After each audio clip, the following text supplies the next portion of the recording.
Vamos abrir as nossas Bíblias. Aleluias. Em Romanos 5,17.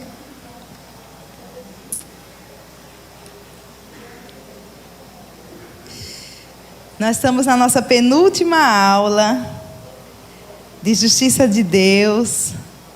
Semana que vem será a nossa última aula.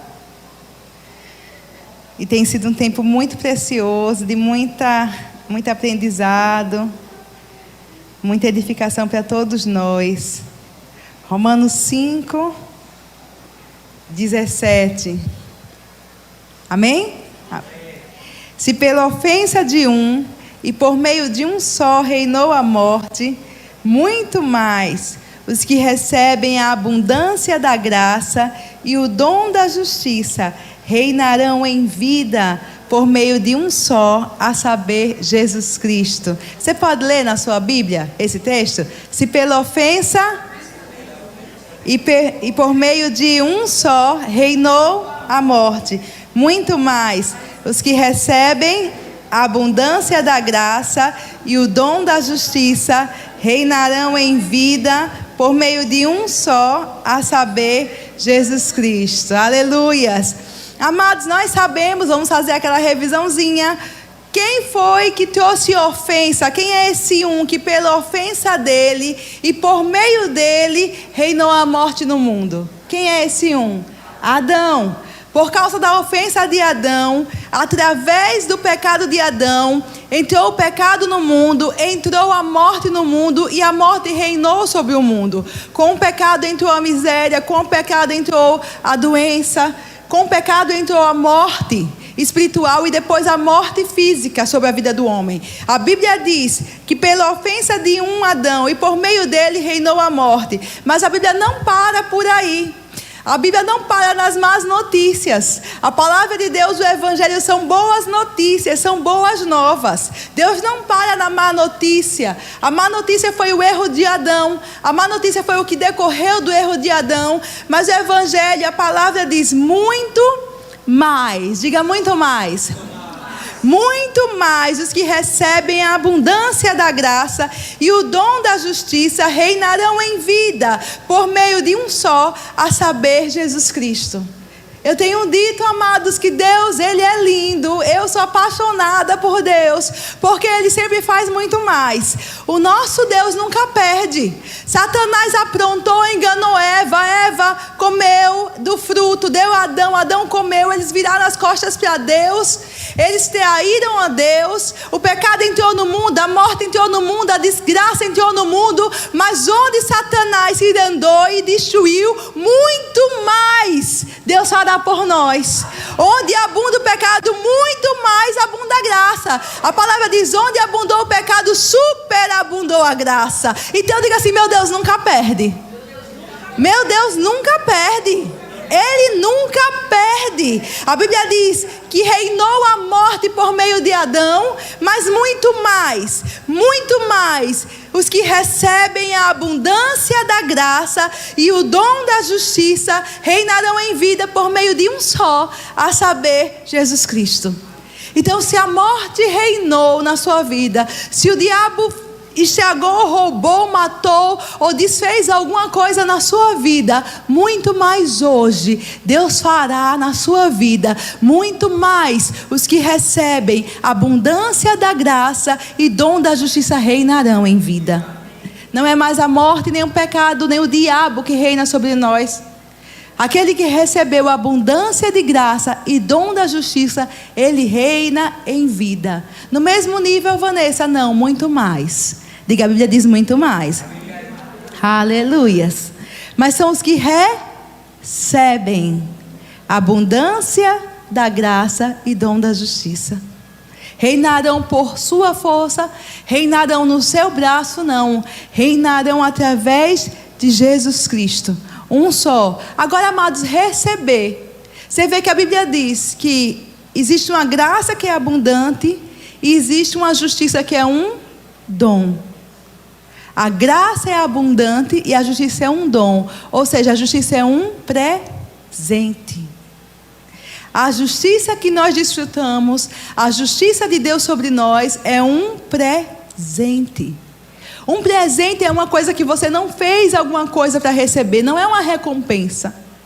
Presente é uma dádiva, é um benefício que decorre da riqueza da outra pessoa. Eu não fiz nada para conquistar aquilo, mas alguém vem me dar um presente. A justiça de Deus sobre nós é um presente. E a Bíblia diz que esse presente a gente precisa receber.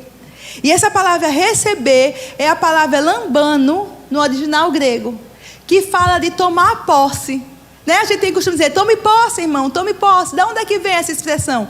É porque receber na Bíblia tem essa conotação de alguém que pega para se tornar próprio aquilo. Está disponível para ele, mas ele precisa pegar.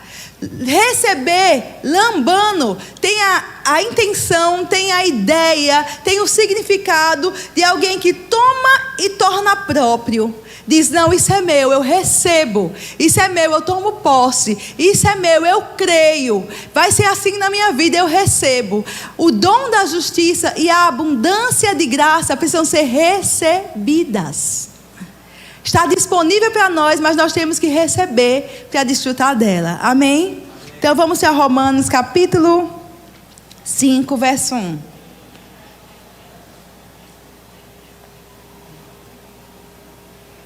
Diga, eu recebi abundância de graça e o dom da justiça. Eu reino em vida por meio de um só, a saber, Jesus Cristo. Romanos 5, verso 1. Deixa eu abrir aqui também. Só um momentinho. Diz assim: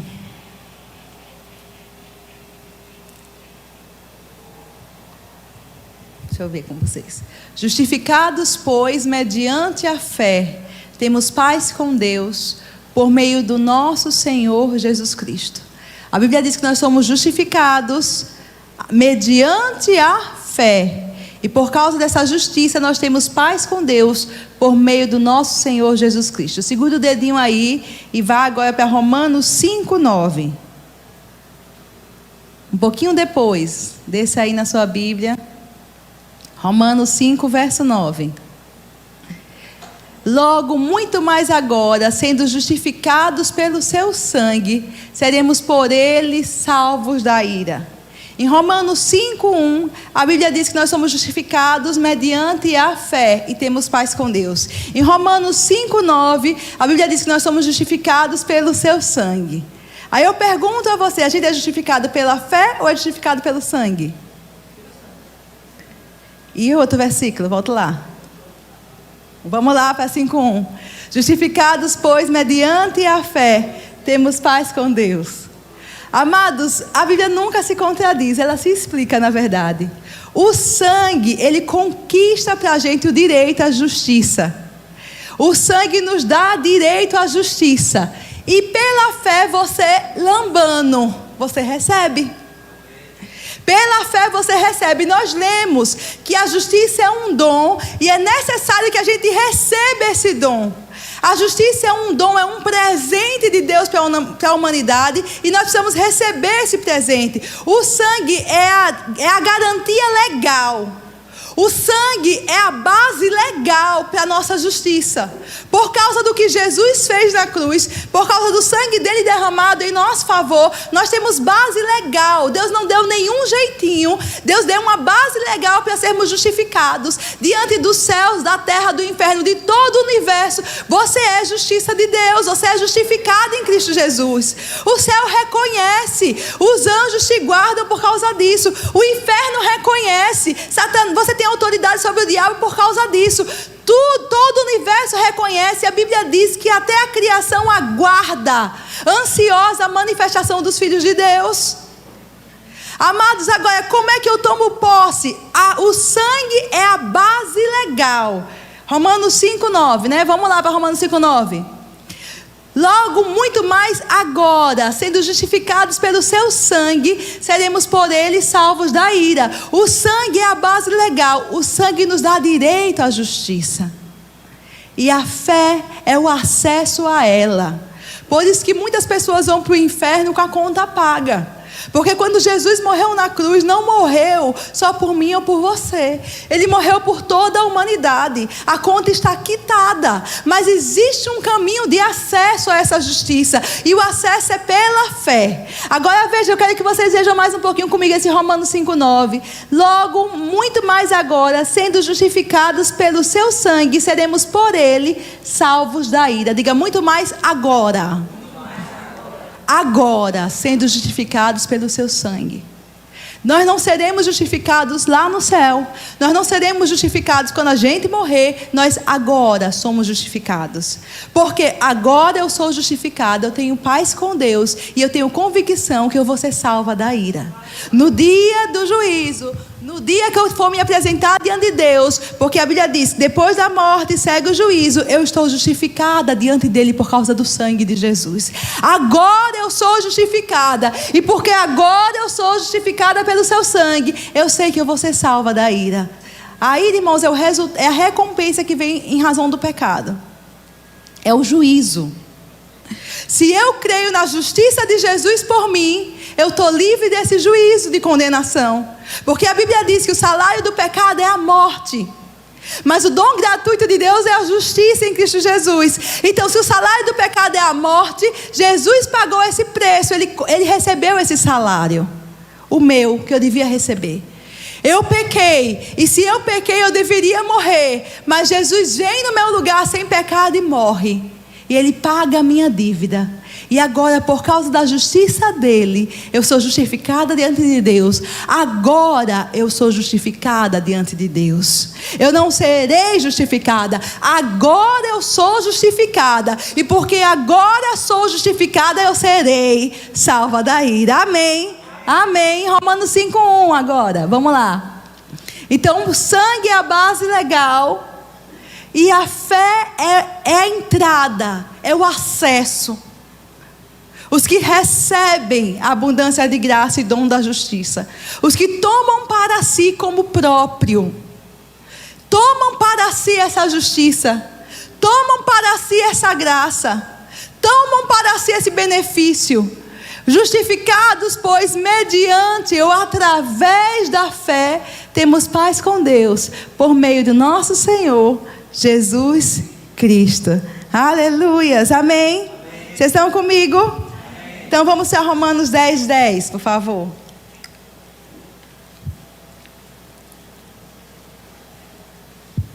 Aleluia.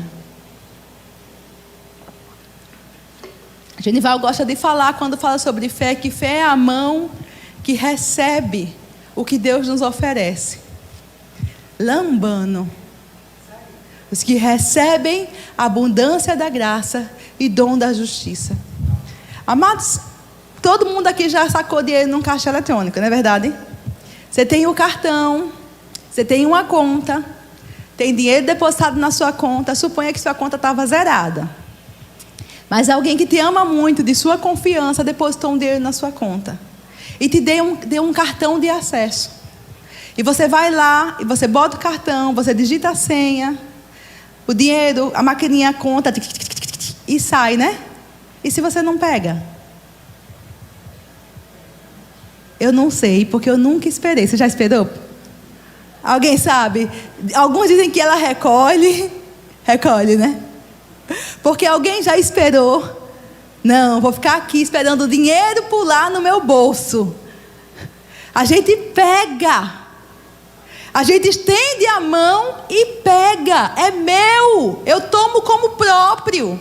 Eu não fico olhando para o lado. Será que é meu? Será que não é meu? Será que é meu? Será que não é meu? Não fico. É meu. Eu tomo como próprio. Está depositado na minha conta. Eu pego, eu coloco no bolso e eu vou resolver questões com aquilo. Todos os benefícios de Deus, irmãos, é mediante a fé que a gente recebe. Já está depositado. A Bíblia fala que nossa herança é gloriosa. Paulo ora para que os nossos olhos sejam abertos, para a gente conhecer a grandeza da nossa herança. Porque está depositado já. Mas a gente precisa tomar como próprio. Tem muito filho de Deus que não toma como próprio. Ele escuta os benefícios, as boas novas, as bênçãos da nova aliança, mas ele fica na dúvida: será que é para mim? Será que não é para mim? Será que eu posso crer nisso? Será que eu não posso crer? Será que é para outra pessoa só? Não, meu filho, é seu. Está depositado na sua conta. Estende a sua mão e pegue pela fé. Tome como próprio. E comece a falar: é meu. É meu. Eu recebi. Deus me deu. Por isso que a Bíblia diz, amados, que quem reina em vida é quem recebe abundância de graça e dom de justiça. Quem recebe, lambano, quem toma como próprio a abundância da graça, os benefícios, a benevolência, o favor de Deus, a influência de Deus na nossa vida, ele toma como próprio, é meu.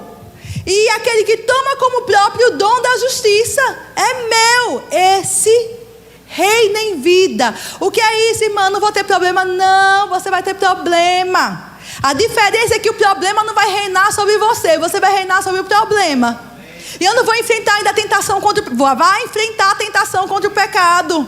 Vai enfrentar a resistência do diabo. Só que não vai reinar sobre você, você vai reinar sobre isso. A diferença é essa, amados. Mas como? Recebendo, tomando para si como próprio. O que a palavra diz que eu sou. O que a palavra diz que eu tenho. O que a palavra diz que eu posso. Eu tomo para mim, é meu. Jesus depositou na minha conta. Ele me deu acesso pelo nome dele. Ele me deu acesso pela justiça dele. Eu tomo como próprio, amém? Romanos 10:10. Romanos 10:10. Aleluia. Glória a Deus. Eu vou ler do 8, tá bom? Porém que se diz: a palavra está perto de ti, na tua boca e no teu coração. Isto é, a palavra da fé que pregamos. Se com a tua boca confessares Jesus como Senhor, e em teu coração creres que Deus o ressuscitou dentre os mortos, serás salvo. Porque com o coração se crê para a justiça, e com a boca se confessa a respeito da salvação. Amados, nós usamos esse texto muito como um texto para novo nascimento, arrependimento de pecados, novo nascimento. Mas esse texto fala de salvação e de como é que você recebe as coisas de Deus. Como é que acontece isso? Como é que eu pego? Eu sei como é que eu pego as coisas naturais. Eu sei como é que eu pego o dinheiro do caixa. Eu sei como é que eu pego para mim um presente que alguém me dá. Mas como é que eu pego as coisas espirituais? Como é que eu tomo para mim? Como é que acontece isso? A Bíblia explica que o mesmo método, a mesma forma de você se mover em Deus, que você se moveu para a salvação, é a mesma forma que você vai se mover para todos os outros benefícios da justiça de Deus. A Bíblia diz, vamos lá em Romanos 8, porém que se diz: a palavra está perto de ti, na tua boca e no teu coração. Isto é, a palavra da fé que pregamos. Então a verdade do Evangelho, a verdade da palavra, ela tem duas habitações. Ela está na boca e ela está no coração. Então se tiver só no coração, não é suficiente. Se tiver só na boca, não é suficiente. Ela está, a palavra da fé, ela está no coração e está na boca. Se com a tua boca confessares Jesus como Senhor, e em teu coração creres que Deus o ressuscitou dentre os mortos, serás salvo. Paulo está dizendo, olha, é simples. Se com a boca você confessar que Jesus é o seu Senhor, e no seu coração você crê que Deus ressuscitou ele dos mortos, se com a boca você declarar que Jesus é o seu dono, ele é o seu Senhor. Não é prenome de tratamento não aqui, irmãos. É a palavra que significa dono, senhor. Ele tem senhorio, ele tem governo sobre você. Você rendeu a sua vida a ele, você entregou a sua vida a ele, agora ele tem domínio sobre a sua vida. E você crê no seu coração que Deus o ressuscitou dentre os mortos. Ou seja, que ele morreu pelos seus pecados, que ele foi sepultado e ele foi ressurreto para a sua justificação por causa de você. Se você crê no Evangelho, você vai ser salvo. Simples assim. E aí eu acho lindo que ele diz, deixa eu abrir aqui, verso 10, aliás. Por quê? Por que é tão simples? Por que funciona desse jeito? Porque com o coração se crê para justiça, e com a boca se confessa a respeito da salvação. Amados, nós aprendemos aqui a penúltima aula, justiça é uma posição em Deus. Justiça é uma posição de estar diante de Deus, sem culpa e sem condenação, como se o pecado nunca tivesse acontecido na nossa vida. Uma posição de ser aceito diante de Deus. A Bíblia diz que com o coração se crê para a justiça. Não só a respeito de ter um pedacinho do céu, não só a respeito de ter o perdão de pecados. Com o coração você crê a respeito da justiça, do que Jesus fez por você, da posição onde Ele te colocou, do que advém da justiça. A Bíblia diz, a gente vai ver semana que vem mais textos do resultado da justiça em nossa vida. Mas a Bíblia diz, por exemplo, que a oração do justo pode muito em seus efeitos. Com o coração você crê a respeito da justiça? Com o coração você crê, eu sou justo? Então a minha oração é eficaz, pode muito a minha oração em Deus, porque eu sou justo? Então a gente pensa que a palavra está falando só a respeito de ir para o céu depois que a gente morre, mas a Bíblia diz que com o coração você crê a respeito da justiça, todos os benefícios da justiça, porque a justiça é uma posição em Deus. É uma restauração, tirou a gente daquela posição de queda de Adão e nos colocou em Cristo. Então com o coração eu vou crer para a justiça. Então eu creio que eu sou justo, eu creio que minha oração é eficaz. Eu creio que eu sou justo, eu vou crer em tudo que é decorrente da justiça na minha vida. Com o coração eu vou crer. E minha boca? Com a minha boca eu vou fazer confissão a respeito da salvação. Aí eu quero te dizer que salvação, no grego é souzo, que fala a respeito de livramento, preservação, segurança, livramento do inimigo. Todos esses termos estão englobados em salvação. Salvação não é só um pedacinho do céu, irmãos. Salvação é a provisão de Deus para a gente viver em vitória nessa terra. Salvação é a provisão de Deus para a gente ter vitória contra os nossos inimigos, vitória contra as enfermidades, vitória contra as pressões dessa terra. Salvação é livramento, salvação é preservação, salvação é segurança. Por isso que muitas vezes quando alguém era curado, quem lembra a mulher do fluxo de sangue? Ele não diz a tua fé te curou, ele diz a tua fé te salvou, porque está no pacote, é salvação. Jesus diz, mulher, a tua fé te curou, você agora não está mais com hemorragia, não foi isso que ele disse, mulher, a tua fé te salvou. Porque salvação é cura, é livramento da opressão do diabo. E a Bíblia diz, olha, com o coração você precisa crer para a justiça. Creia que os benefícios da justiça de Jesus foram creditados a você. Creia que você pode viver essa nova vida em Cristo. Creia na vida abundante que Ele morreu para te dar. Amado, Jesus disse, eu vim para que vocês tenham vida e vida em abundância. Ele veio para nos dar alguma coisa. Ele veio para mudar nosso estilo de vida. Ele veio para mudar nossa qualidade de vida. Ele veio para mudar a nossa vida. Ele disse, eu tenho uma vida abundante para você viver. O ladrão vem para roubar, matar e destruir. Eu vim para que você tenha vida. E vida em abundância. Ele veio com um propósito. E ainda que a gente não tenha alcançado, a gente tem que dizer como Paulo, eu esqueço as coisas que para trás ficam, eu prossigo para o alvo, porque Ele tem uma vida abundante para me dar. Eu lambano, eu tomo posse disso. Eu não vou viver como se não fosse para mim. Eu não vou viver como se fosse um conto da carochinha. Eu não vou viver como se fosse historinha de criança. Se está escrito na palavra, eu creio. Tem um pregador que eu amo muito, ele, um ministro da palavra, um mestre, Luciano Subirá, e ele brinca, ele diz assim: irmão, se na Bíblia estivesse escrito que eu posso voar, você ia me ver por aí batendo os braços.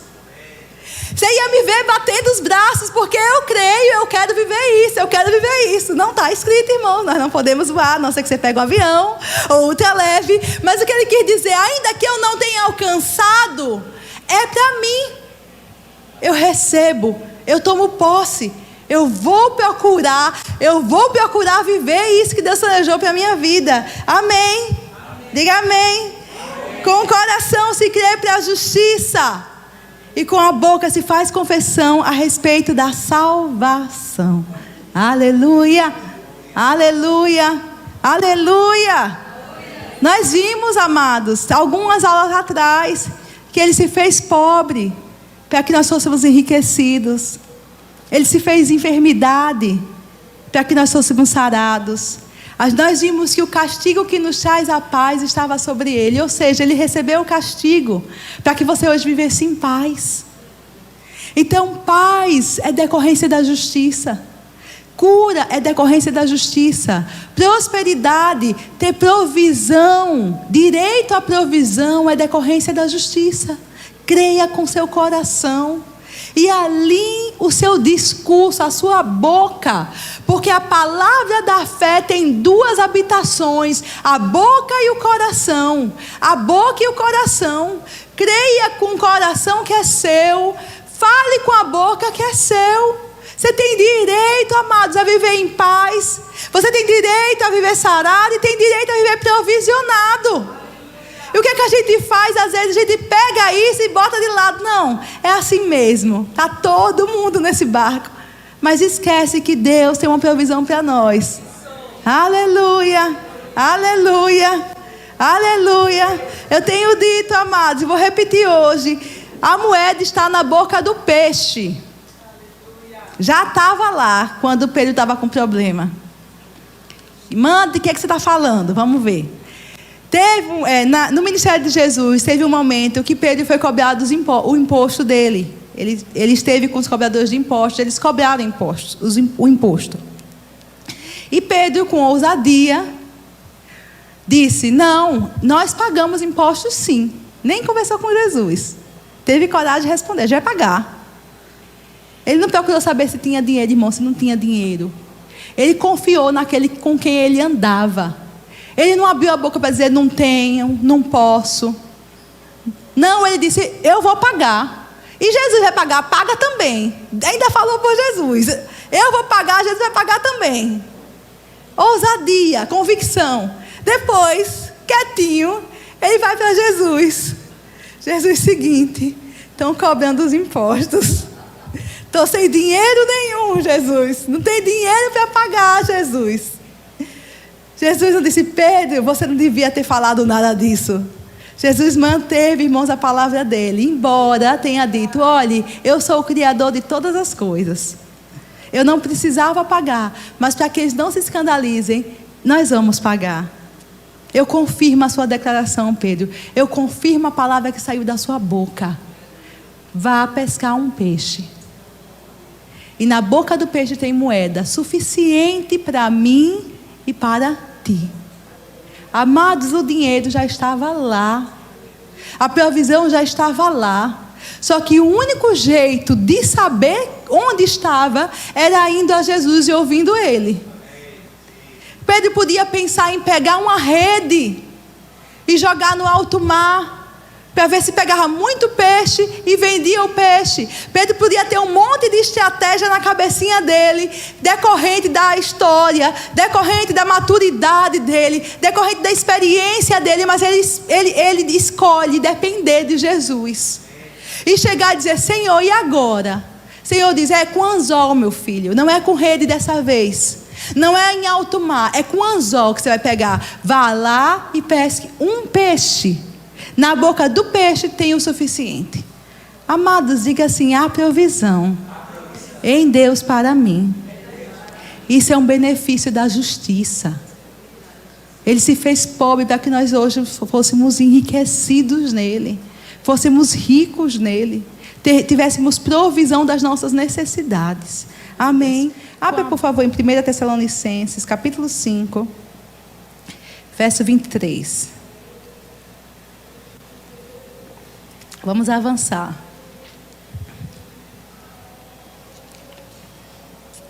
1 Tessalonicenses 5, 23. Diz assim: o mesmo Deus da paz vos santifique em tudo, e o vosso espírito, alma e corpo sejam conservados íntegros e irrepreensíveis na vinda de nosso Senhor Jesus Cristo. Amados, nesse texto nós vemos que o homem, ele é dividido em 3 partes, ele é tripartido. Tem 3 partes o homem. O homem tem um espírito, ele possui uma alma e ele habita em um corpo. Vocês acharam? O mesmo Deus da paz vos santifique em tudo, e o vosso espírito, a vossa alma e o vosso corpo sejam conservados íntegros e irrepreensíveis na vinda do nosso Senhor Jesus Cristo. E nós vamos falar hoje sobre salvação, ou os resultados da justiça na salvação integral do homem. E quais são os tempos que a gente vê essa manifestação desses resultados? Porque, amados, Deus nunca perde, amém? Deus nunca perde. Então existe uma salvação, uma restauração do homem em Deus completa. Mas em que tempos? Como é que funciona isso? E eu queria que você abrisse comigo, por favor, em Romanos. A gente leu agora, não foi? Romanos 8. Não, a gente leu 10. Romanos 8, verso 10.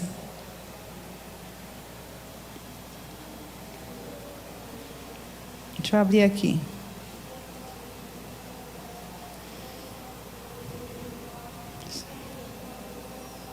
Romanos 8, 10.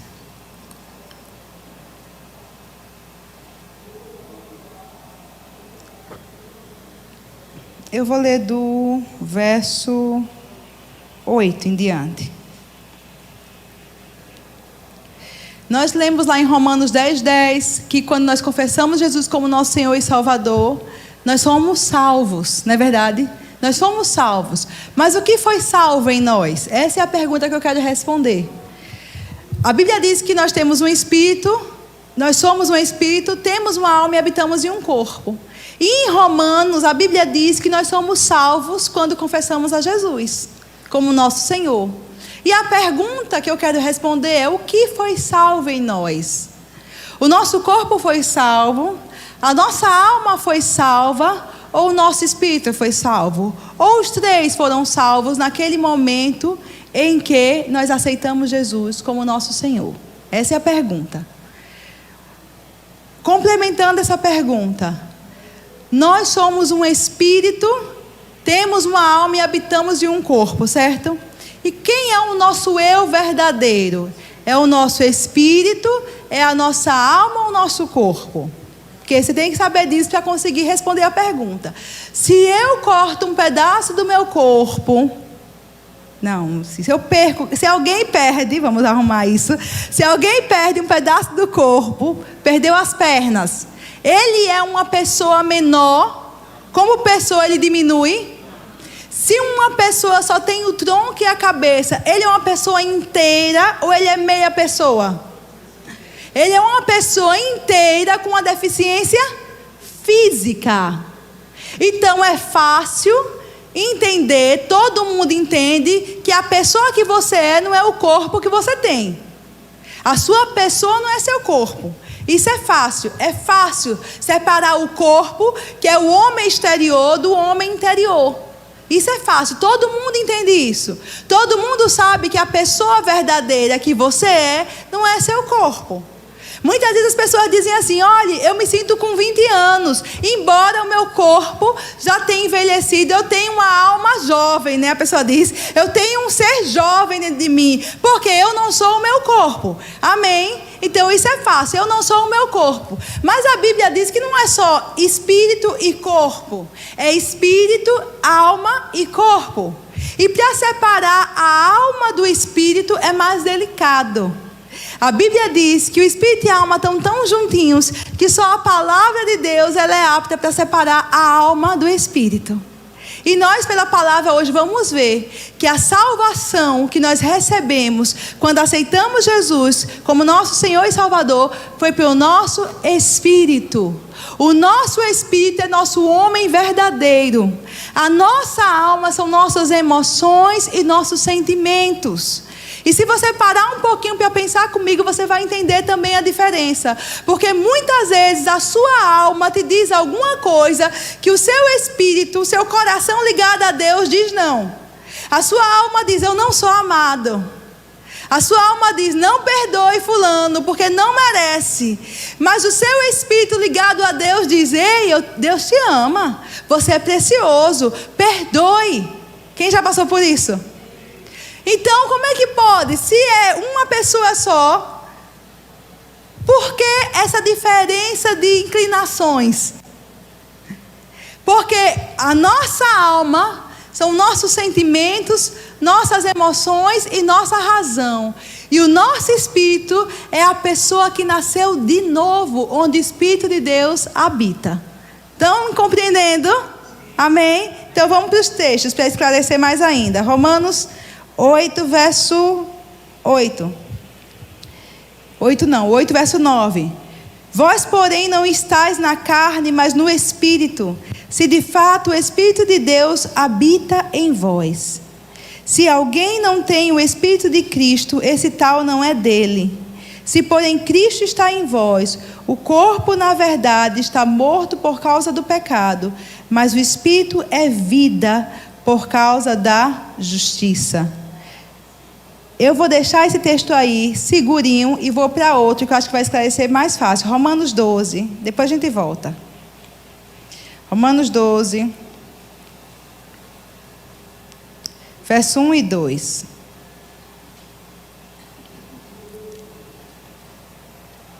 Vamos tratar da alma primeiro.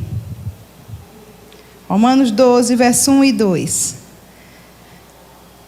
Diz assim: rogo-vos, pois, irmãos, pelas misericórdias de Deus, que apresenteis o vosso corpo por sacrifício vivo, santo e agradável a Deus, que é o vosso culto racional. Então a Bíblia está falando com os irmãos, não é com os incrédulos, está falando comigo, diga, está falando comigo.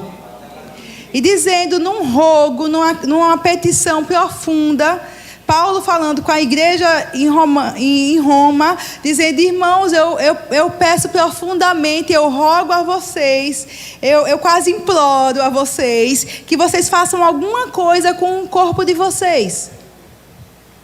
Se a gente tem que fazer alguma coisa com o nosso corpo, é nossa responsabilidade. E ele disse, o que é que vocês têm que fazer com o corpo de vocês? Apresente o seu corpo por sacrifício vivo, santo e agradável a Deus. Faça do seu corpo, dos seus membros, das suas atividades, um sacrifício a Deus, uma oferta a Deus. O que sua mão faz, o que seu pé faz, o que sua boca... Nosso maior problema não é com a mão nem com o pé, é com a boca. Sim ou não? O que sua boca fala tem que ser agradável a Deus. Porque faz parte do seu corpo. E aí ele fala do que a gente deve fazer com o corpo. E aí depois ele diz, verso 2: e não vos conformeis com este século, mas transformai-vos pela renovação da vossa mente. Aí ele fala o que a gente tem que fazer com a mente, que é a nossa alma. Eu preciso renovar a minha mente. Quando eu renovar a minha mente, eu vou ser transformado. Transforme a sua vida, transforme o seu mundo, transforme a sua história. Como, Paulo? Transforme pela renovação da sua mente. É isso que ele está dizendo. Pegue o seu corpo e ofereça a Ele como um sacrifício, uma oferta agradável a Deus. Tome cuidado para o seu corpo fazer coisas agradáveis a Deus. E pegue a sua mente e renove a sua mente, para que você tenha a sua situação transformada. Transformai-vos como, Paulo? Como é que eu transformo essa situação em outra? Como é que eu transformo essa história em outra? Como é que eu transformo esse caos em ordem, em vida? Transforme-se pela renovação da vossa mente, para que experimenteis qual seja a boa, agradável e perfeita vontade de Deus. Amados, um crente que não tem a mente renovada, por isso que é importante você se debruçar sobre a palavra, por isso que é importante você vir aos cultos, por isso que é importante você estudar a sua Bíblia, porque um crente que não tem a mente renovada, ele não consegue desfrutar da vontade de Deus, que é boa, agradável e perfeita. Ele nasceu de novo no espírito dele. Ele é nova criatura. Ele tem acesso aos benefícios de Jesus. Todas as bênçãos são dele. Toda a provisão é dele. Ele é justificado em Cristo, mas não sabe de nada disso. Não recebeu nada disso. Ele não vai conseguir desfrutar da boa, agradável e perfeita vontade de Deus. Porque Deus trabalha com conhecimento. Satanás que trabalha com a ignorância. Por isso que a Bíblia diz: meu povo perece porque falta conhecimento. Eu preciso saber o que é que Deus tem para mim, quem eu sou nele, e trocar o disquete. Não é disquete mais hoje em dia. Jesus, hoje em dia não, acho que as meninas nem sabem, os jovens, que é disquete mais. Hoje é chip, não sabem, né? Não sabem o que é disquete. Mas a maioria da plateia sabe que é disquete, né? Amados, tem que baixar um programa novo. Tá certo baixar um programa novo? Dá para entender? Dá? Tem que baixar um app novo. Tira o antigo. Tem que renovar a mente. Irmão, que app é esse? O da palavra. A verdade da palavra. A palavra diz eu recebo. Baixei, é meu. Mas minha experiência diz o contrário. Eu vivi ouvindo o contrário. Sim, meu querido, mas eu já renovei a minha mente. Eu sou péssima em informática. Como é que fala? Cancelei, desbloqueei, apaguei. Deletei, obrigada. Eu deletei aquele programa e baixei um programa novo. Eu fiz um download novo. O download da palavra de Deus. Amados, quem faz isso? Diga eu. Sou eu que renovo a minha mente. Vá para Efésios 4, por favor. Efésios 4, 17. Graças a Deus eu não estou ensinando sobre informática. Eu estou ensinando a Bíblia. Senão eu estaria reprovada. Oh, Jesus. Efésios 4, 17. Isto, portanto, digo e no Senhor testifico, que não mais andeis como andam os gentios. Como é que os gentios andam, Paulo? Como é que é? Na vaidade dos seus próprios pensamentos. Amados, o gentio, um homem que não nasceu de novo, a mulher que não nasceu de novo, como é que ele anda? Assim. O pensamento vem de tristeza, ele fica triste. A notícia boa traz um bom pensamento, ele fica alegre. Vem um pensamento de morte, ele fica com medo. Vem um pensamento ruim, fulano de tal não gosta de mim. Ele fica chateado com a pessoa. Na vaidade, no vazio dos seus próprios pensamentos. Amados, muitas vezes as nossas conjecturas mentais, nossos pensamentos não têm base real, não. São imaginações. E pior ainda, quando essas imaginações são resultado de uma sementinha de Satanás. Uma mentira que ele planta. E a gente fica imaginando em cima daquilo, construindo castelos, sofismas, mansões enormes em cima de uma mentira do diabo na nossa cabeça. A Bíblia diz que assim andam os gentios, na vaidade dos nossos pensamentos, dos pensamentos deles. Mas não é assim comigo, diga, não é assim comigo. Eu não vivo pelos meus pensamentos. Se eu acordar de manhã, irmão, você acordar de manhã e você pensar: eu acho que eu não sou crente, acho que Deus não me ama. Não vai mudar o fato de que você é um filho de Deus e Ele te ama. Então a gente não pode viver pela vaidade dos pensamentos. Você acorda de manhã, eu acho que Deus não me ama. Não, eu não vivo pela vaidade dos meus pensamentos. A Bíblia diz que Ele me ama. Ele provou o seu amor para comigo. Eu sei que Ele me ama. Eu vivo pela convicção que eu tenho na palavra de Deus. Olha a diferença. Olha a diferença de ser guiado por pensamentos e ser guiado por convicção na verdade. A Bíblia diz: não ande desse jeito, filho. Não ande desse jeito, filha. Não ande como andam os gentios. Não ande pelo seu pensamento. Eu acho isso, eu acho aquilo outro. Pare de achar, irmão. Saiba o que a palavra diz. Decida pela palavra. Não ache, não. Você não perdeu nada para estar procurando achar. Senhor, o que o Senhor tem para mim? Senhor, o que o Senhor diz a esse respeito? Não ande pela vaidade dos seus pensamentos. A Bíblia diz, verso 18: obscurecidos de entendimento. Então os gentios andam com entendimento nublado, obscurecido. Não é claro as coisas, é tudo cinza. Tudo tem o bem e o mal em tudo. Não. O diabo veio para matar, roubar e destruir. Jesus disse: eu vim para que tenham vida e vida em abundância. Jesus sempre foi claro. Em Deus não há sombra de variação. Deus é luz, não há nele treva alguma.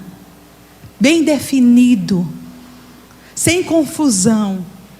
Nosso Deus é simples, irmãos, e não tem confusão nele. Ele é bem definido, bem claro. Ele é bem alinhado. Nosso Deus é reto. Ele é perfeito. Ele não deixa sombras. Não. Ele diz: toda boa dádiva e todo dom perfeito vem do alto, do Pai das luzes, onde não há mudança, nem sombra de variação. Então não deixe sua mente ficar confusa. Deus não é Deus de confusão. Ele diz: assim vivem os gentios. E diz que eles vivem alheios à vida de Deus. Por causa de quê? Da ignorância em que vivem. Pior coisa é ser ignorante. E eu não estou falando de estudo de primeira, segunda, terceira série, não. Estou falando da palavra.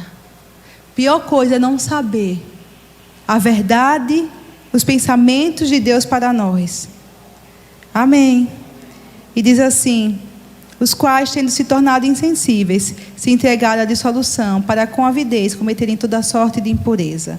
Então, amados, nós não vivemos pelos nossos pensamentos, nós não vivemos obscurecidos de entendimento, e nem vivemos alheios à vida de Deus. Como faço isso? Renove a sua mente.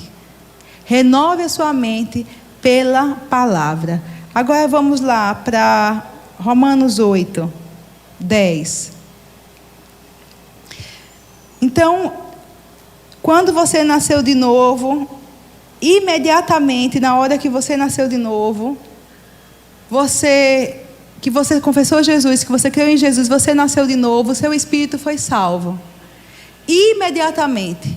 Seus hábitos não mudaram, seus pensamentos não mudaram, mas você foi salvo no seu espírito. Por isso, irmãos, que quando Jesus disse ao ladrão que estava na cruz, que disse: Senhor, perdoa-nos, Senhor. Ele reconheceu o senhorio de Jesus, reconheceu que ele era o Filho de Deus. Jesus disse: olha, hoje mesmo você vai estar comigo no paraíso. Ele garantiu salvação para aquele homem. Amados, ele só tinha confessado a Jesus e crido no que Jesus estava fazendo na terra, que era morrendo pelos nossos pecados. Não deu tempo daquele homem mudar os hábitos dele, não é verdade? Não deu tempo dele conhecer a palavra, não deu tempo dele ser discipulado, mas ele foi salvo. Amém. Porque o nosso verdadeiro eu é o nosso espírito, e na hora que a gente nasce de novo, o nosso espírito é recriado, nós somos nova criatura em Cristo Jesus. Mas você fica com duas questões para resolver, que é a sua alma e o seu corpo. Nós vimos que a nossa alma tem que ser renovada. A Bíblia diz que a palavra é poderosa para salvar as nossas almas. Diz assim: acolhei com mansidão a poderosa, a preciosa palavra de Deus, que é poderosa para salvar a vossa alma. Então a sua alma está sendo salva. Toda vez que você ouve a palavra e acolhe no seu coração, você deleta um download do diabo e coloca um download de Deus. Você deleta um pensamento de Satanás e coloca um pensamento de Deus. Você está salvando a sua alma. Depois daquele dia, o diabo não te engana mais naquela área. Sua alma está salva. E você continua renovando a sua mente e se expondo à palavra, porque tem outras áreas que precisam ser salvas. E esse processo de renovar a mente vai até o dia que a gente morrer. Não para. Até o fim a gente se debruça sobre a palavra, e a palavra ministra ao nosso coração e vai salvando coisas dentro de nós, pensamentos, mentalidades que haviam dentro de nós. De repente elas são quebradas diante do poder da palavra. Quando a gente percebe o que a palavra diz, a gente vê que estava vivendo em uma mentira. Não, aí então você recebe a verdade e sua alma é salva. Então o seu espírito foi salvo quando você nasceu de novo, e sua alma continua sendo salva. E a respeito do corpo, o que fazer? Então vamos lá para Romanos 8.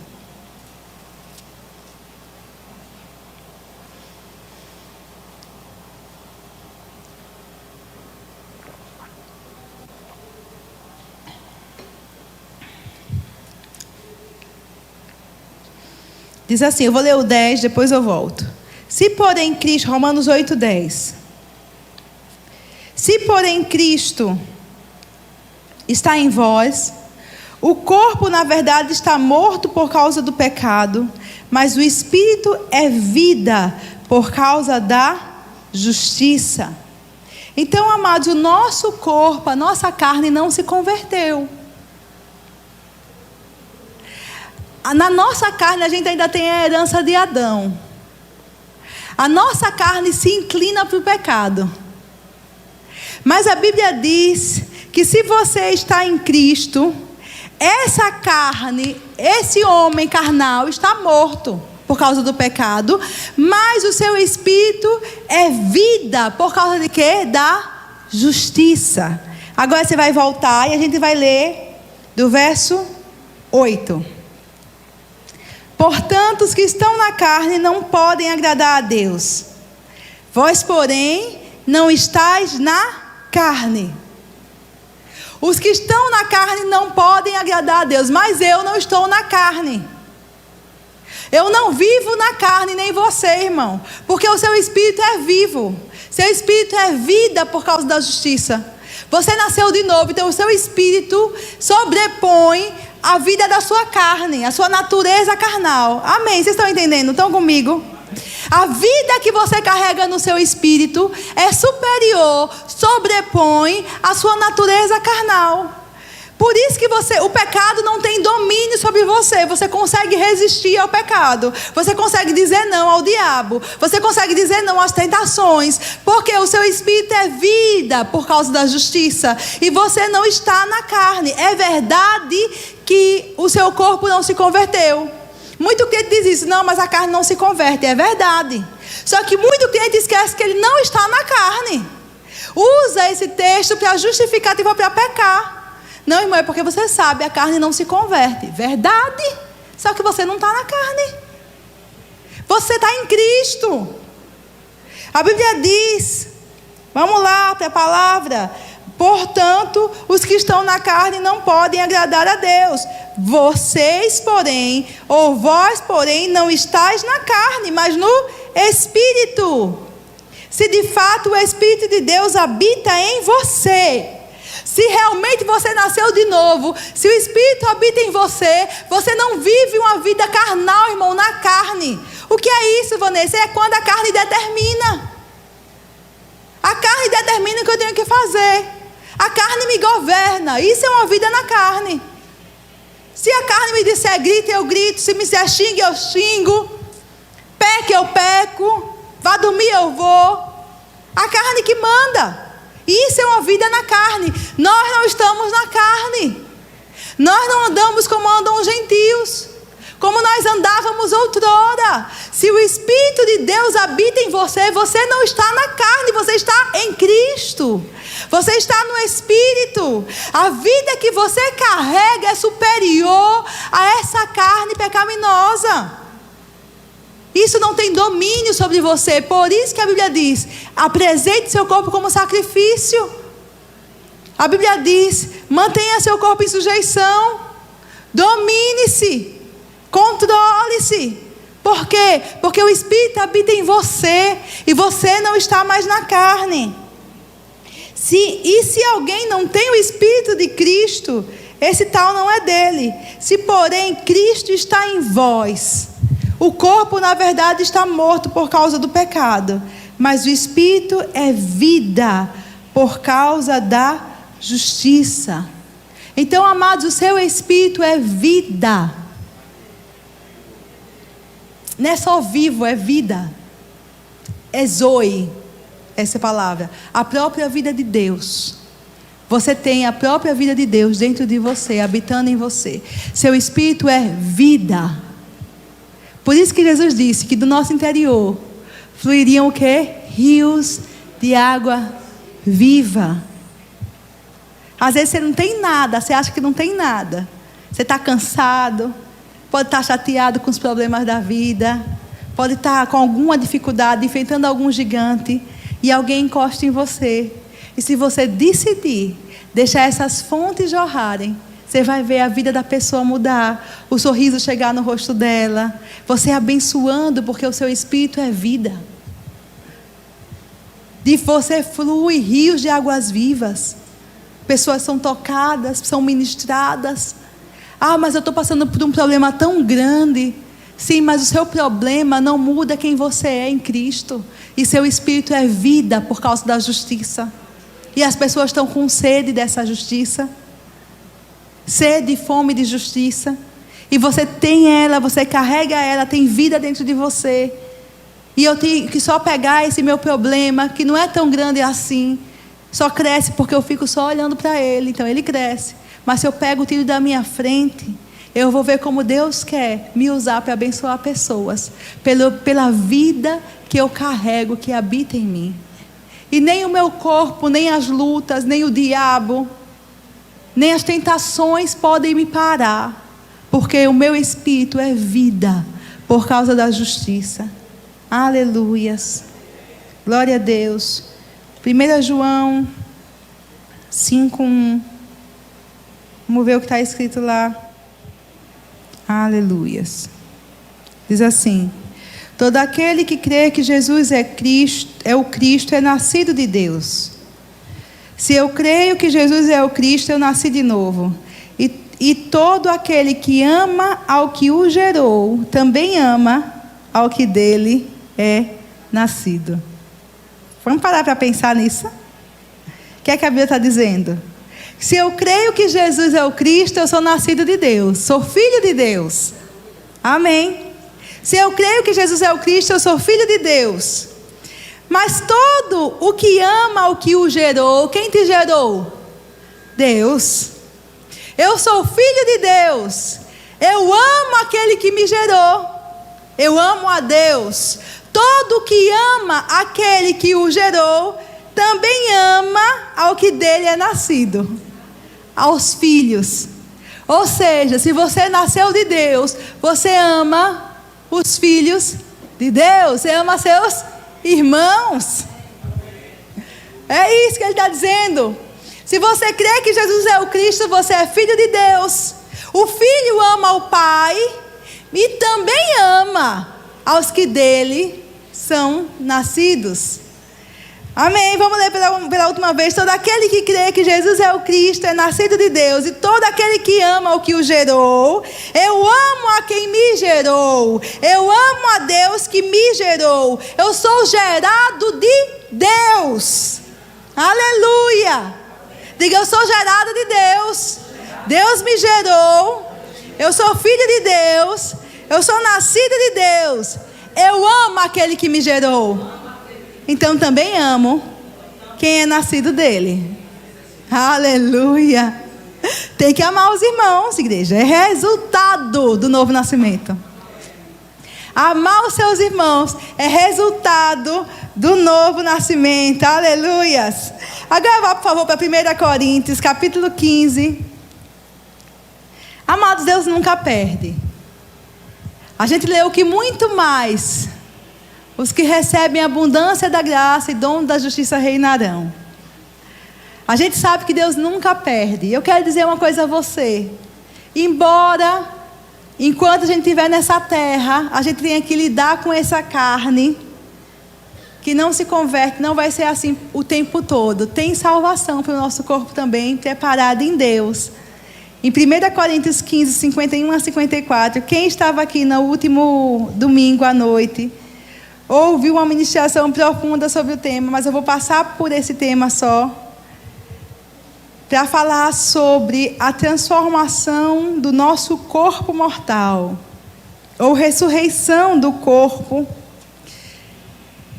daqueles que já morreram, amém? Então vamos revisar. O nosso espírito foi salvo no dia que recebemos Jesus como Senhor, amém? O seu espírito foi salvo quando você recebeu Jesus como Senhor. Você foi feito justiça de Deus. A sua alma está sendo salva no presente, todo dia. Hoje um pouquinho mais, amanhã mais. Você se expõe à palavra. E o meu corpo vai ser salvo quando? No futuro, na volta de Jesus. Mas Deus não perde. Nem um pedacinho seu vai ficar para o diabo. Diga, nem um pedacinho meu. Nem um pedacinho, irmão. Aleluia. 1 Coríntios 15, 51 a 54. Eis que vos digo um mistério. Nem todos dormiremos ou morreremos. Está falando de passar para o Senhor. Nem todos dormiremos, mas transformados seremos todos. Uma carta para a igreja aqui, ele dizendo: olhe, nem todos vamos morrer, mas todos seremos transformados. Todos, os que morreram ou que não morreram, num abrir e num fechar de olhos, ao ressoar da última trombeta. A trombeta soará. Os mortos ressuscitarão incorruptíveis e nós seremos transformados.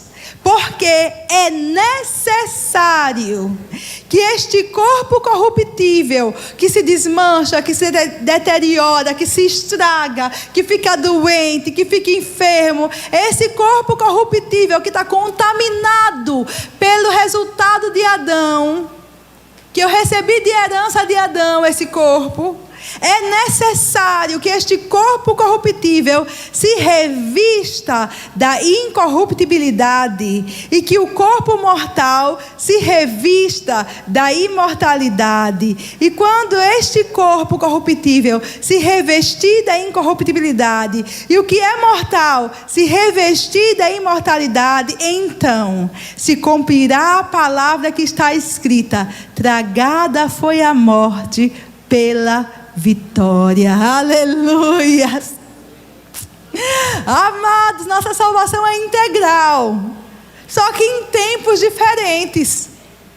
Nosso espírito foi salvo quando a gente nasceu de novo. A nossa alma, a sua e a minha, é nossa responsabilidade.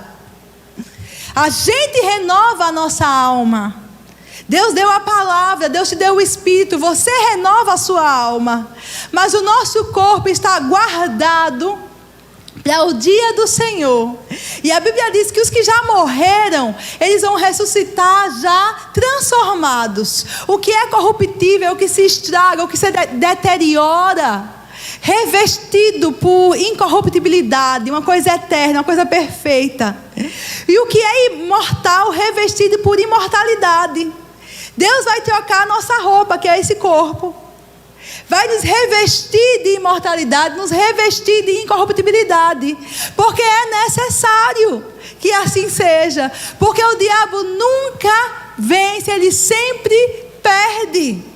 Aleluia, até o seu corpo vai ser transformado. Só que a salvação do seu corpo está reservada para o futuro.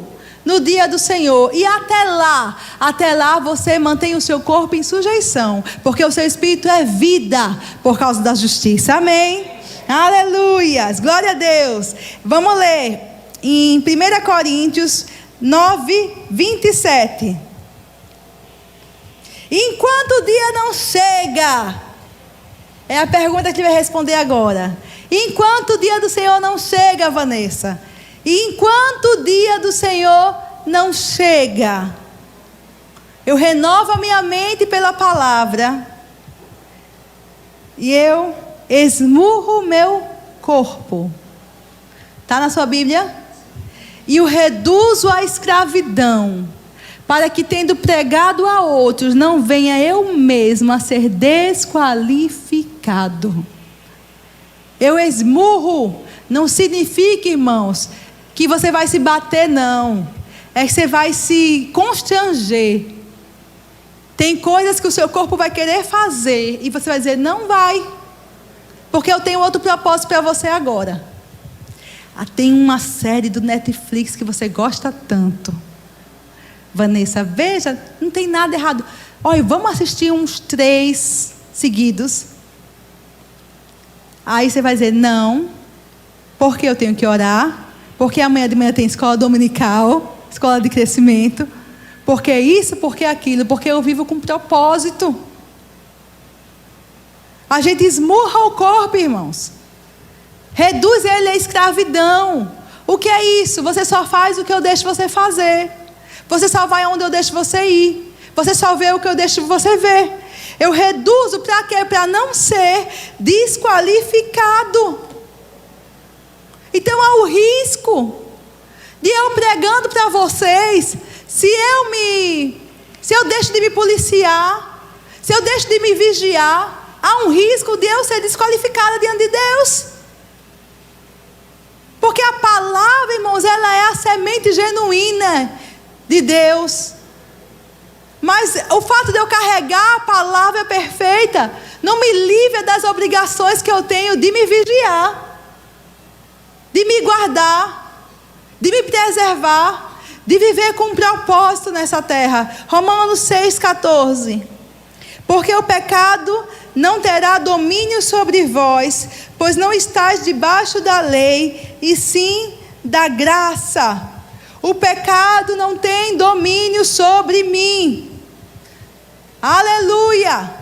Eu tenho que esmurrar o meu corpo. Agora veja, se eu tenho, tomando um exemplo, dificuldade com algum pecado específico, suponha que alguém tem dificuldade com pornografia. Aí ele pega e vai para a internet de noite, quando está todo mundo dormindo. Irmão, não dá certo. Você vai abrir aquela página de novo. Esmurra o seu corpo. Ah, mas eu tenho que ler meu e-mail. Leia de dia. Porque você sabe do problema que tem. Então esmurre o seu corpo e traga ele em escravidão. Porque senão você vai cair. Mas o pecado não tem domínio sobre você. Você pode escolher não se sujeitar ao pecado. Eu posso escolher isso. Se eu sei que eu sou pavio curto, e se eu sei que se eu entrar numa confusão eu vou me exceder, se eu começar a falar, eu vou me exceder. Não aprendi ainda a me dominar. Aí começa o problema. Não, eu vou me justificar. Não, cala a boca. Não se justifique, fique quieta, calado, para evitar que você caia em erro com sua boca. Fale bobagem, fale besteira. Pensou, mas não sai pela sua boca. Da minha boca não vai sair.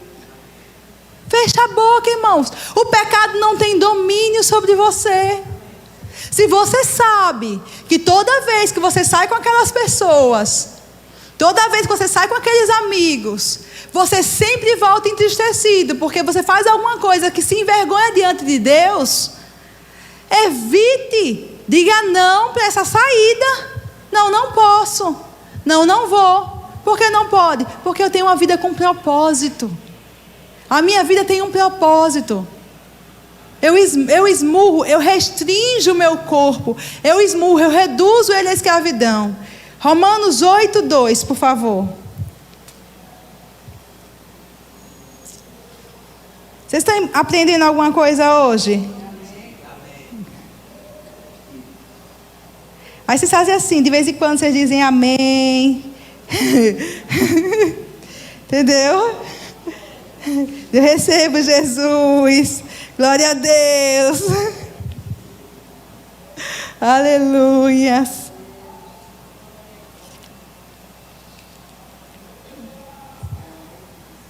Amém. Diz assim, Romanos 8:2. Porque a lei do Espírito da vida em Cristo Jesus te livrou da lei, do pecado e da morte. Imagine, amados, uma gaiola aberta. Te livrou, te pôs em liberdade. A lei do Espírito da vida em Cristo Jesus te pôs em liberdade da lei do pecado e da morte. Ou seja, todo nascido de novo tem condição de resistir ao diabo e de parar de pecar. Ele está livre dessa lei, desse governo sobre ele. Só que a pessoa precisa sair da gaiola. Está entendendo? É como se você estivesse na gaiola, a porta estava fechada. Você nasceu de novo. São hábitos. São anos a gente errando em alguma coisa. Nossa mente muitas vezes está condicionada a entrar naquele erro. Mas você precisa saber que a lei do Espírito da vida te livrou. Hoje você é livre para sair disso. Você é livre para abandonar o pecado. Você é livre para abandonar a impureza. Livre para abandonar a injustiça. A lei do Espírito da vida te livrou. Agora quem sai sou eu, irmão. Quem sai sou eu. Sou eu que resolvo não ficar murmurando. Sou eu que resolvo não ser uma mulher rixosa. Sou eu que resolvo ser mais compreensiva. Mas sou eu que decido isso.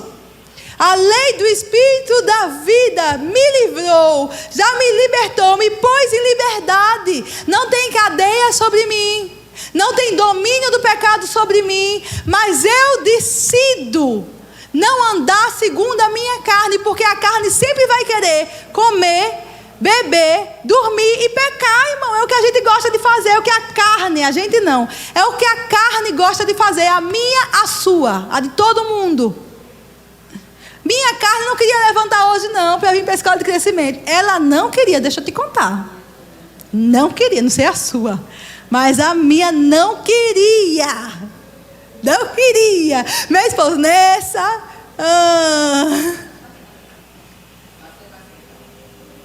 Mas você vai de qualquer jeito. Levanta, vai tomar um banho, você vai de qualquer jeito. E o meu espírito, irmãos, ainda que o meu espírito exulte em Deus, e eu me alegre, eu digo, eu canto, e melhor é um dia na tua presença do que 1000 dias em outro lugar. E é verdade. Para mim e para você, isso toda vez que você vem ao culto, você tem a resistência da sua carne. Você está cansado. Tem tanta coisa para você fazer. Mas eu não estou sob o domínio da minha carne, nem sob o domínio do diabo, nem sob o domínio do pecado. Eu estou livre. Eu decido. Eu decido, isso mesmo. Diga assim, a decisão é minha. A decisão é minha. Aleluia. É você que desliga a televisão na hora errada, na hora certa, aliás, quando está errado lá. É você que deixa de assistir aquela série. É você que muda o canal. É você que não abre o site. É você que fecha a boca. É você que fecha os olhos. É você que decide. Porque eu estou livre para decidir hoje. Amém. Diga, eu estou livre. Ele me libertou. Aleluias, glória a Deus. Aleluias, vamos avançar para encerrar. O último texto, Hebreus 12. Hebreus 12, 1-4. Nosso último texto. Semana que vem, a última aula, vamos falar sobre frutos de justiça. Aleluias, portanto, também nós. Diga, também nós. Visto que temos a rodear-nos tão grande nuvem de testemunhas, desembaraçando-nos de todo o peso e do pecado que tenazmente nos assedia. Corramos com perseverança a carreira que nos está proposta. Aleluias! Glória a Deus. Eu quero continuar até o 4. A carreira que olhando firmemente para o autor e consumador da fé, Jesus, o qual em troca da alegria que lhe estava proposta, suportou a cruz, não fazendo caso da ignomínia, e está assentado à destra do trono de Deus. Verso 3. Considerai, pois, atentamente aquele que suportou tamanha oposição dos pecadores contra a si mesmo, para que não vos fatigueis desmaiando em vossa alma. Verso 4. Ora, na vossa luta contra o pecado, ainda não tendes resistido até o sangue. Aleluias. Amados, Jesus foi até o sangue. Mas não é assim com a gente. E a Bíblia diz: olhe para a grande nuvem de testemunhas que você tem ao redor. As lutas que nós passamos, as aflições que nós passamos e as tentações que nós passamos, muitos santos já passaram. Já suportaram, já venceram. Não tem nada de novo debaixo do céu. Você pode até achar que está pior essa imundícia aí. Os jovens hoje em dia, é porque tem muita tentação. Sim, e me diga, Daniel, na Babilônia, como é que era? Me diga, não era fácil, irmãos. Veja Sodoma e Gomorra como é que era, leia a Bíblia. Era tão depravada que quando alguém recebia alguém em casa como visita, os vizinhos batiam na porta: me dê, porque nós queremos abusar dele. O texto é assim. Não tem nada de novo debaixo do céu, irmãos. Não é. As tentações, as lutas, as perseguições, as aflições que a gente passa hoje, os irmãos passaram. Não todas, mas tem algum irmão que você pode se espelhar que passou. Você vai encontrar uma testemunha. Você vai encontrar: mas eu tenho um marido difícil. Você vai encontrar a mulher de Deus na Bíblia que tinha um marido difícil, louco. E ela teve que se posicionar na casa dela. Exatamente, Abigail. Para que a casa dela não fosse destruída. Se você procurar exemplos, testemunhas, você vai encontrar de pessoas que venceram. Então a Bíblia diz: olhe, veja, você tem grande nuvem de testemunhas. É grande, não é pequena não, uma grande nuvem de testemunhas ao seu redor. Se desembarace. Quem se desembaraça? Diga: eu me desembaraço. Me desembaraço do peso. Me desembaraço do pecado que tenazmente me assedia. Eu me desembaraço. É como eu falei: se eu tenho dificuldade com alguma área, eu não vou me expor àquilo. Se eu tenho dificuldade de ficar sozinho com algum homem, alguma coisa no trabalho, qualquer dificuldade desse tipo, alguma tentação, eu não fico sozinha numa sala. Não vou trabalhar junto com aquela pessoa. Não vou pegar um ônibus de volta junto com ele. Eu vou me afastar daquilo. Porque o pecado tenazmente assedia. Se eu estou propensa, se eu estou fragilizada naquela área, se eu estou sendo tentada naquela área, irmão, ser tentado não é cair em pecado, não. Jesus foi tentado e não pecou. Então ser tentado não é o problema. Nós vamos ser tentados. Só que cabe a nós resistir ao pecado. Dizer não ao pecado. Então, se eu estou vendo que eu tenho fragilidade em alguma área, eu não vou me expor àquela área. Se eu estou com um problema naquela área, eu não vou me expor. Irmão, eu tenho dificuldade com fofoca. Então, deixe de se juntar com aquela fulana que fofoca tanto. Pare, deixe. Porque você vai ter problema. Se ela começa a falar, daqui a pouco você está falando também. Aí as duas estão falando mal de alguém.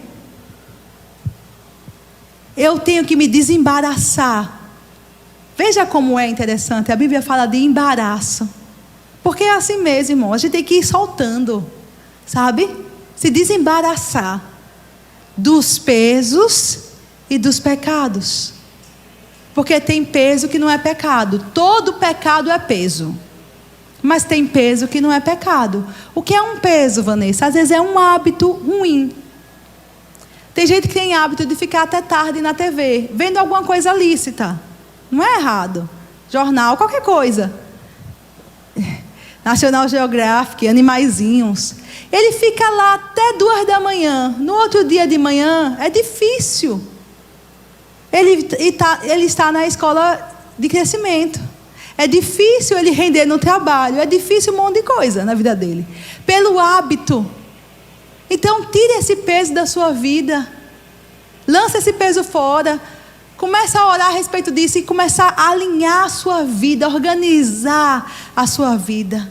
Deixando os pesos e deixando os pecados. E correndo, diga, tem uma carreira para eu correr. Deus tem uma carreira para mim. Aleluias. E você tem um tempo limitado para cumprir essa carreira. Ninguém aqui vai viver para sempre. Então, deixe o peso, deixe o pecado e corra a sua carreira. Aleluias. Amém. Vamos ficar em pé.